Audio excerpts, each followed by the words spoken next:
Hello दोस्तों, मैं जी नीलम जी के चैनल से आप सभी का स्वागत करती हूँ। आज एक हवन गीत लेकर आई हूँ। अगर मेरा गाना पसंद आए तो मेरे वीडियो को लाइक करना, चैनल को सब्सक्राइब करना दोस्तों, और कमेंट में जरूर बताना कि मेरा गाना कैसे लगा। धन्यवाद।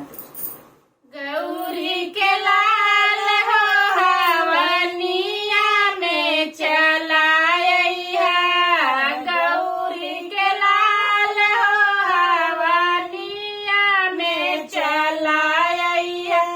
ब्रह्मलोक से ब्रह्मा जी आए संग ब्रह्माणी जी को लाए।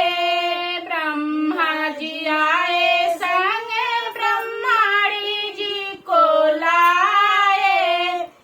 वेदों के रचैया बैठे जोड़वा के साथ हो हवनिया में चलाया।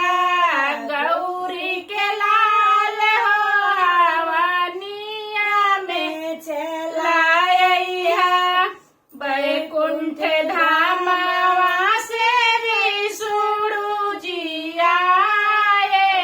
विष्णु जी आए संग लक्ष्मी माँ को लाए। बैकुंठ धाम से विष्णु जी आए। विष्णु जी आए संग लक्ष्मी जी माँ को लाए। सृष्टि के चलैया बैठे जोड़वा के साथ हो हवनिया में चलाया। गौरी के लाल हो हवनिया में चलाया।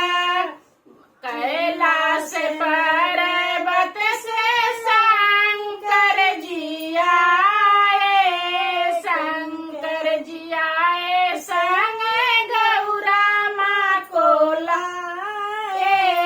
कैलाश पर्वत से शंकर जी आए।